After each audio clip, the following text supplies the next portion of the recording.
Welcome back to another episode of the Loco Fit Show, where we redefine what healthy means to you. I'm your host, Lauren Conlon, and this week I'm joined by Coach Karina. Hi, guys. And this is part 2 of our corporate series. So Karina started a corporate job the beginning of this year, a whole calendar year, and which is so crazy to say. Oh my God. And last podcast, if you guys listened to part 1, it was about nutrition and scheduling and just kind of like the lifestyle personal development bucket. We'll just call it that. And then today's episode is going to be all about training and movement. And from what you've told me, incorporating intentional movement has been like the most important thing for all of this. So in case someone didn't listen to the first one, just give a quick rundown on your current position in terms of like hours and if you have to go to the office, if you work from home, all that. Yeah, so previously, before starting this corporate job, I was a full-time coach for Lauren, and I still am, but obviously not full-time because I work a corporate job full-time. My schedule very much looks like a 9 to 5 at a desk. I work remote, which is, there's some flexibility there, which is really nice.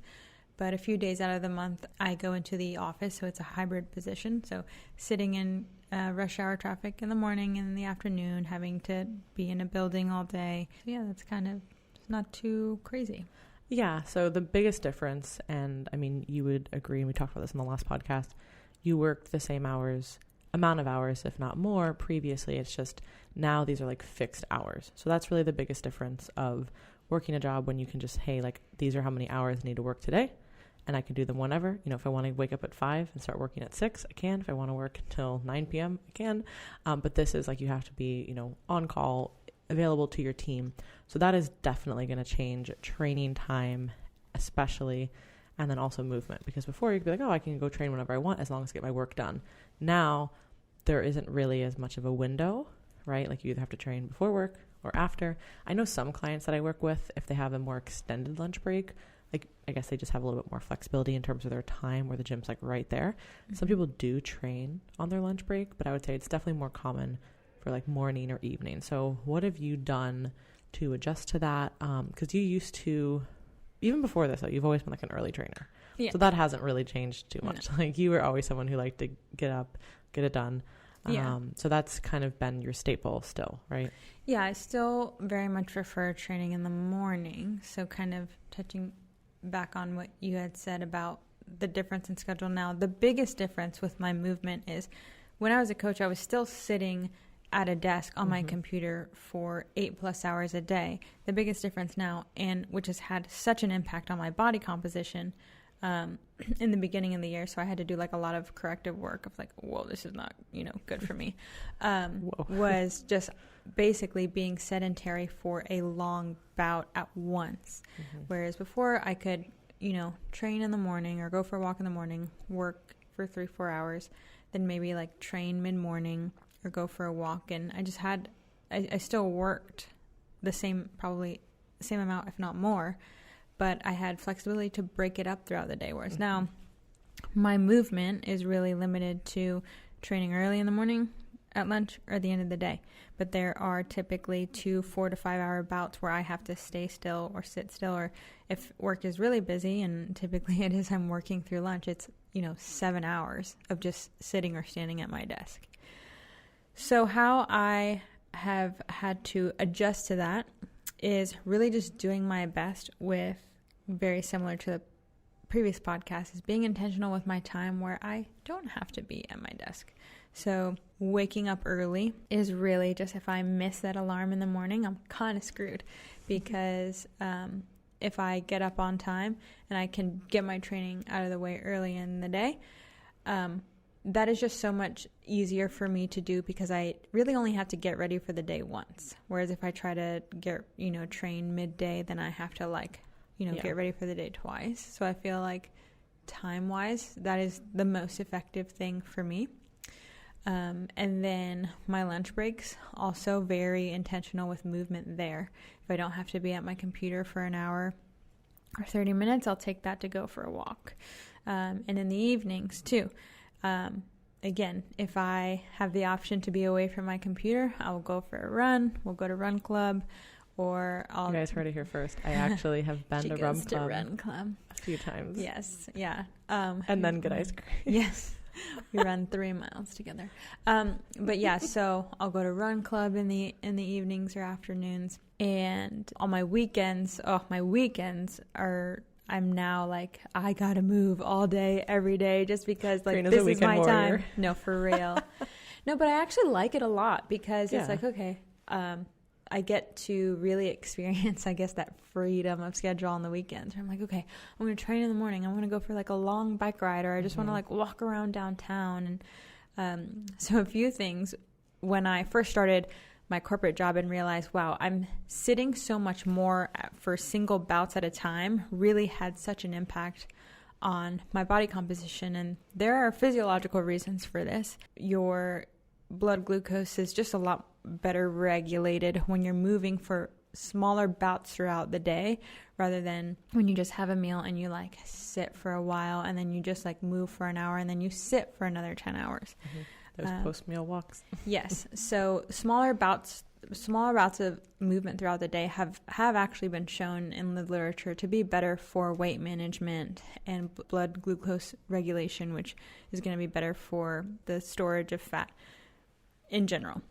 And just your energy levels too, like not as many spikes. Yes. I noticed that when anybody sits for too long, no matter what kind of job you have, everybody is just kind of like tired and like zonked out. And especially if you've had something to like, usually what ends up happening is you have that low energy and then you either grab for like caffeine or sugar, and then you get some kind of a spike, but then you have more of a crash, and then like that cycle continues. So if you can have a little bit more movement, that does help. Yeah, so for the remote work job, movement hacks that I've had to implement once I realized, like, man, I am really a lot more sedentary than I was before. This is not so good for my body composition. I'm very fortunate that I live a mile from my gym, so I will do whatever I can to not drive to the gym. I'll ride my bike to the gym. I asked for a bike specifically for my birthday this year, just so that I like just trying to find any way I can move more. So I ride my bike to and from the gym every day. And if you're in a scenario where like you can ride your bike anywhere or have that luxury to move outside, that has such a huge benefit for me physically, mentally, just being out in the sun or by nature. And so another thing that I would say was absolutely very helpful and worth the investment was a walking pad. I should have asked if you had one. Yes. Oh my gosh, it's huge. I feel so much better mentally when I can have smaller bouts on my walking pad throughout the day. I've never been on one. So like, is it like self-generated or is there like an actual like speed? It's a speed. It's very much like a treadmill. Oh, okay. Because like, there's some treadmills that are like the self-powered ones. Yeah. What's that called? Anyways, like air runners. No, not like the fancy ones, like the kind of the cheap ones where basically like you just like you're powering it. Like there's no like electricity to it. Like like you're just it's like a slow one. They're like really cheap. I had one, but it was kind of like janky, so didn't really work. So I didn't know if like the pads were like that or if you like actually could like if there was like power to it. Yeah. Mine is powered. Okay. It's electric and it's really nice, and I think you can find them for under $200, but absolutely worth the investment because I've been able to get more steps in that way, and I feel so much more energized throughout the day when I can move. So obviously, like walking, it's hard to have like mouse precision, but I can easily like type and walk, or if I'm just answering, like clearing out morning emails every morning, that's when I'll be like, okay, this is going to be my 15-minute walk or movement in the morning. I'll still walk outside.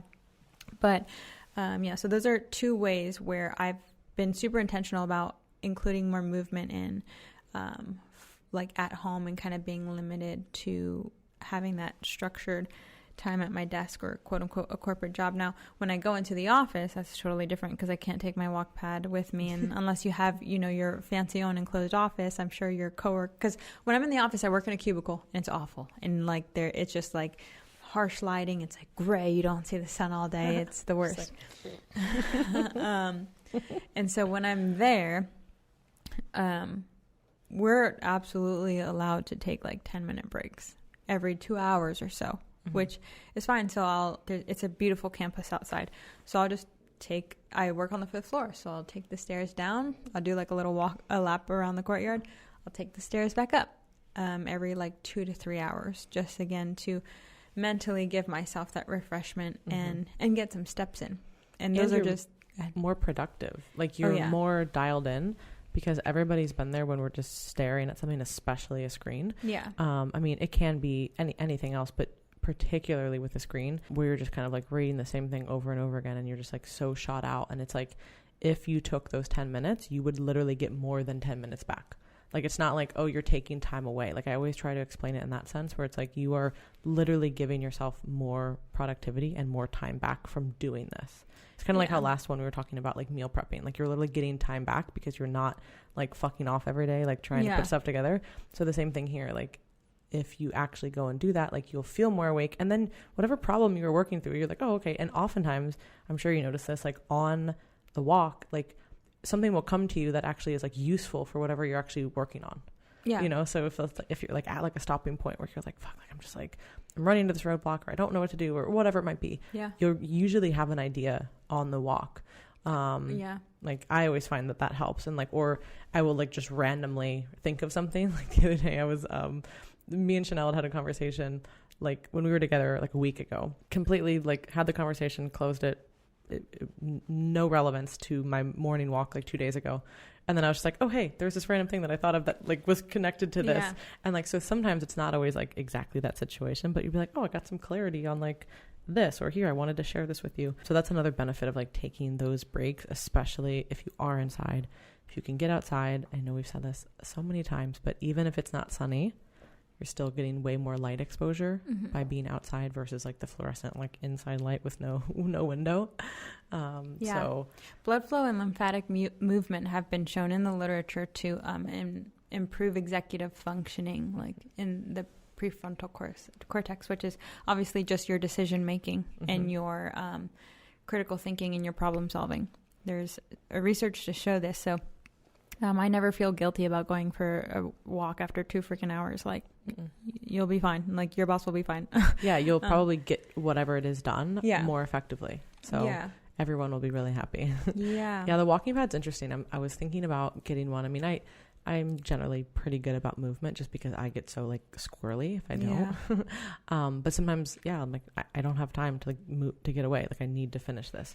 I definitely don't think I could do every type of work, you know? No, I can't read. So I read a lot of research at work. I can't read like complex, like abstract research. No. If I have to be on meetings where people don't see me, I'll just walk during that meeting. It's super nice. Or, you know, I can just take the meeting on my phone and I'll walk outside and just listen in that way.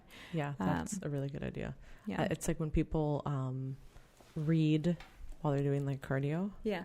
And I'm like, I don't know how you do that. Like, there is zero chance, like zero. Yeah, I can't either. That I'd be able to do that. And one of my friends, Jeff Black, reads so many books every year. And I was just like, Jeff, like, how do you do all this? Like, how do you get these books done?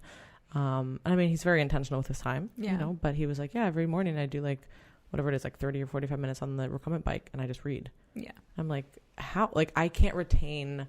Like I have to be an active reader. So like I have to like underline, highlight, fold the page, like really. Yeah. But I could see, like you said, like clearing out emails or just answering quick stuff. Yeah. Anything that could be like easy mentally. Yeah. I'll just walk and Okay. So walking pad, where do you get that? Just like, where is the one that you got? I got mine off of Amazon. Okay. The brand is Super Run. So like Super UN. Yeah. Okay.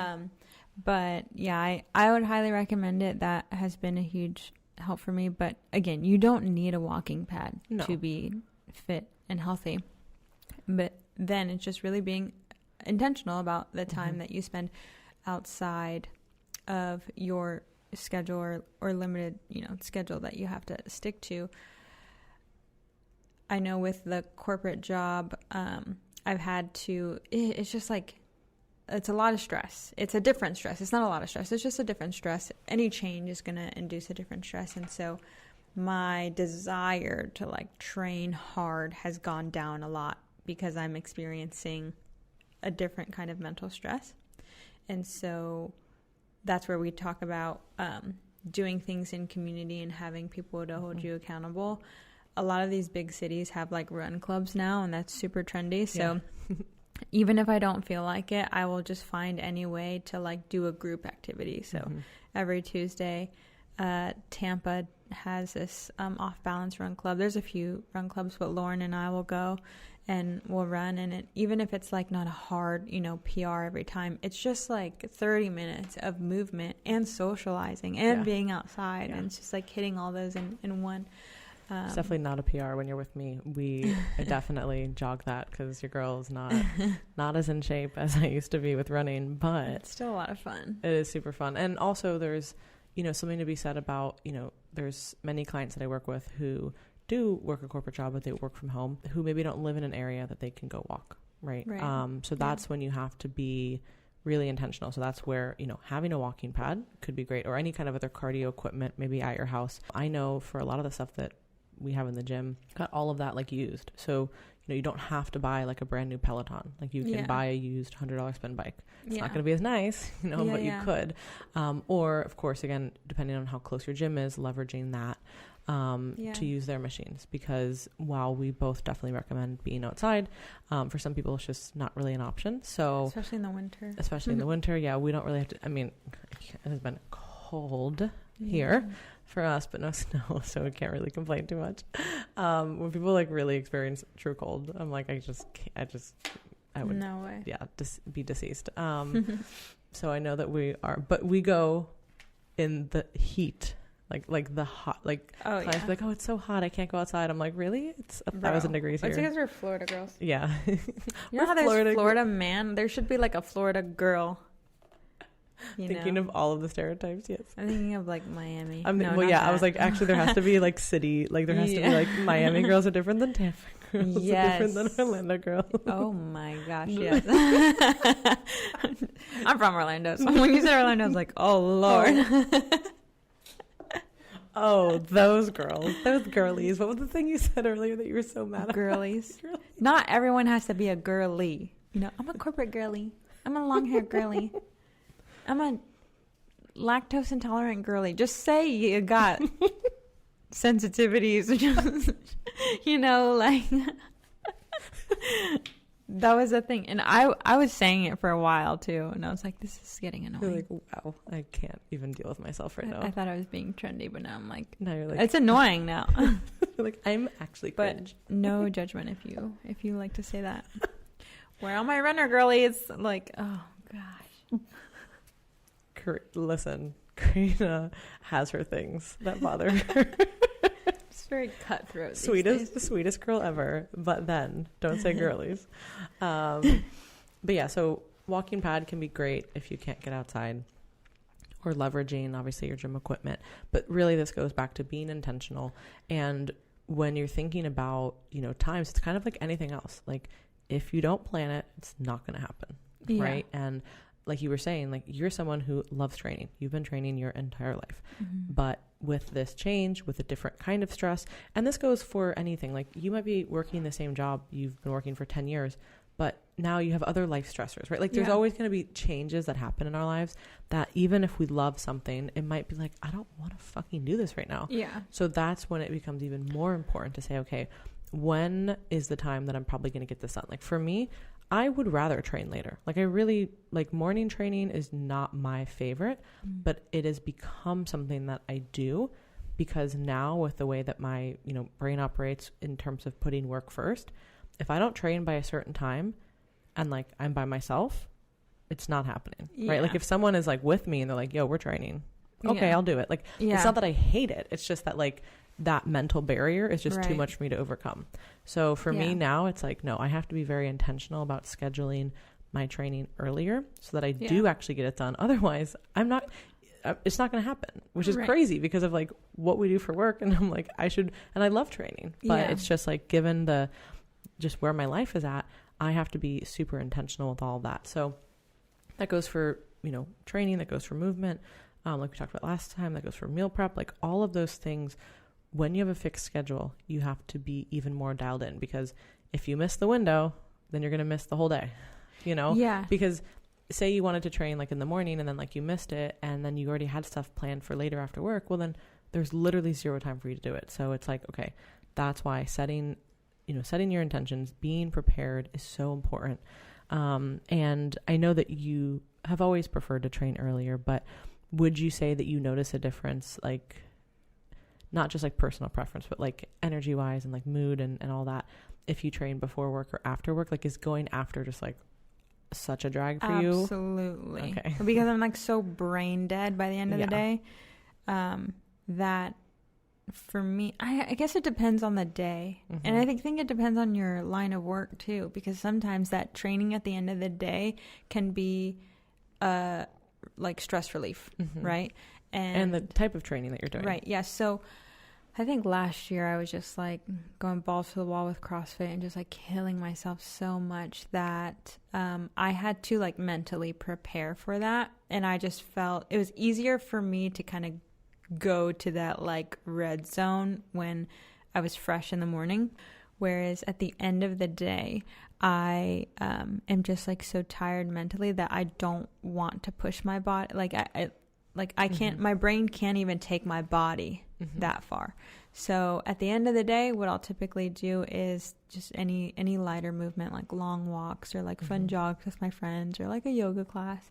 So I personally like high intensity movement in the morning just because mentally it's easier for me to push myself. But if I'm doing like lower intensity workouts, I have no problem doing that in the evening. But yeah, I guess it depends really on the type of training that you're doing and essentially what that training is, like what your intention is with training. If you are prepping for a marathon or a show or a CrossFit competition, you might have to put like more mental energy into, or you're trying to perfect a skill, you might have to put more mental energy into that. And so, but if you are just training to relieve stress at the end of the day and just have, just keep yourself healthy, I think that some people I've learned enjoy it more at the end of the day. For sure. What I found actually was when I was competing that I could train later, no problem. Well, one, I had more food, more hydration, so that certainly was better. But then two, there was that zero option mentality for me. I was like, this is going to happen no matter how I feel. Yeah. Whereas now, like, obviously it doesn't matter as much, right? So there's not as like much on the line for me. So that's why now I have to change my schedule to leverage that like discipline and motivation to actually go and do it. Like, I wouldn't be prepping for a show and be like, work was really tough today, not going to go train. No, that's not happening. I'm going to do it. Whereas like now I'm kind of like, go tomorrow. You start bargaining with yourself. So just check in with yourself to see like, okay, when do I operate best? Like your chronotype too. Yeah. Like if you're a morning person, I'm a morning person, so I like to move more in the morning. I have, like my brother's a night owl and he enjoys training in the evening, and some that's people when he feels best. Love that. Like I would not be doing, like there's a certain time where I'm like, okay, no more training. But then when I did jujitsu, I was training at, the class would start at 8 or 8:30 at night. Yeah. And it was like brutal because I'm so tired from the day, like mentally, but like physically I'd be fine. And then, but after that, you're so like beat to shit that I was like, okay, cognitively, this is definitely would be better earlier, but there's no way I could go about my day like in a super productive way if I trained this hard earlier either, because then it's like, now I'm just shot out for like the whole day. Like it's just... Yeah, you gotta do what is best for you and your training goals. I think for me, I'm kind of in a similar season for you right now, and I feel like a lot of parents have communicated to me that this works best for them if they wake up early, like before their kids, and if I wake up early before the day starts. Again, because some days I work for live TV, and so sometimes it's like, hey Karina, like we need you to do this right now, like we need you to turn this around within an hour. We pay you to do this, you have no option. So if I get what I want to do done in the beginning and just get it out of the way, I don't care what happens the rest of the day. I did my thing that I wanted to do, so anything could happen and I feel fine. I've accomplished my non-negotiable. But yeah, like if you have a little bit more flexibility, or if your afternoons are absolutely open and you have the ability and you feel better to train later in the afternoon, and I think you should do what's going to suit your training goals best and your overall health goals best. And while I know it's not always possible or doesn't always make sense in terms of like the commute or where you're training or whatever it might be, but one thing that I know has helped with clients who do train after work is them packing their stuff, right? Because a lot of people really struggle when you go home. Don't go home. Like that is just like, couch, girl. Yeah, that is just like such a hard time. We talked about that on the last podcast about how coming home from like a long day is kind of a challenging time already with like eating, right? So same thing, like you want to make sure that you're leveraging like your discipline and your motivation. If you come home from like a long day and then you just kind of like I'm always drive snacking home, and then you're like, oh, I gotta let this digest. And then it's like 8 o'clock and you're like, oh well, fuck, it's too late now. So time to just go to bed. There's definitely something to be said about bringing all your stuff, being prepared if you are going to train later. But I do like what you talked about earlier about like training in the morning, and this is something that like guys will never understand. Like getting ready once, like after I've done like morning skincare, even if I don't wear makeup, just after morning skincare, like I don't want to do that twice. Like, you know, so it's like get dressed twice essentially. Like, so if you or shower twice, I don't know. You know what I'm saying? I mean, I love showering twice, but like that kind of a shower. I just like don't have time like in the middle of the day. Middle of the day, no. So either like train and like then get ready for the day, or get ready for the day and then train, and then like you can take then like evening, you know, routine skincare, all that. So that kind of makes that better. But guys will never understand the struggle of what that's like. They can just shower and like be great. Like so much more of my time goes to like time around the gym when I train in the middle of the day or like on my lunch break, rather than like if my clothes are laid out the night before and I train in the morning. And then it's, again, because I'm so brain dead by the end of the day, I will be more inclined to just do light movement. Yes. Which is good. And then you feel good, but you're not like super taxed. And then that will allow you to prep for the next day. So that's definitely, I know you had mentioned to me, like when we've had these conversations, which is why I want to do the podcast and like do this series, but the movement and all of that was like the biggest change for you. So I really hope that this helps some people who maybe are struggling right now with this, or like, you know, whether you're like just starting your fitness journey and you're like, okay, how do I incorporate this? Or you are now in a new position and like you're trying to switch around your hours, or like you maybe have just kind of like lost your steam. Like, you know what to do. You've done this before, but you're just in a place where you're like, I've been off my shit. We all get to that place, you know, like we kind of just like let little things slip. But then like you said, you were like 6 months in and you're like, okay, this is not it. This is not me. This is not the standard I want to hold for myself. And I think it's really like not even just from a physical sense, but like once we start letting like too many things slip, we just don't feel like ourselves, because we know that like an identity crisis. I know that can hold myself to a higher standard than this. And then when you deviate too far from that, everything else goes, like physically, mentally, like your confidence. That's a huge thing, confidence, right? Like when they say, what do they say? Like when the more commitments you keep to yourself, like the more confident you are, because you can do what you say you're going to do. But I promise you will feel so much better physically and mentally if you make every effort to move throughout the day, even if it's 5 minutes. One thing that was super apparent to me in those first 6 months, where I was just like, I want to be like the best person here and just like work so hard and 10 hours and all that stuff and barely move. I got injured so much this year in training, because I would be so sedentary, and then I would maybe try to go train at the end of the day, like not moving at all. And they say motion is lotion. So I feel so much better when I have small bouts of movement throughout the day, that when I do go to train hard, at least in CrossFit, just like my muscles and my joints feel so much more primed to take on heavy load and to move at speeds that are, you know, much different than me just like sitting all the time. Yeah, absolutely. And hopefully there was so many takeaways in here, I think, for everybody listening. So if you guys did not listen to part 1, go check that out. Like I said, that was nutrition and kind of like the whole bucket of lifestyle and all that scheduling and what that encompasses. But thank you guys so much for listening. For any other questions you have about coaching, consulting, or just want to shoot us an email, you can visit teamlocafit.com, and we will talk to you guys next week.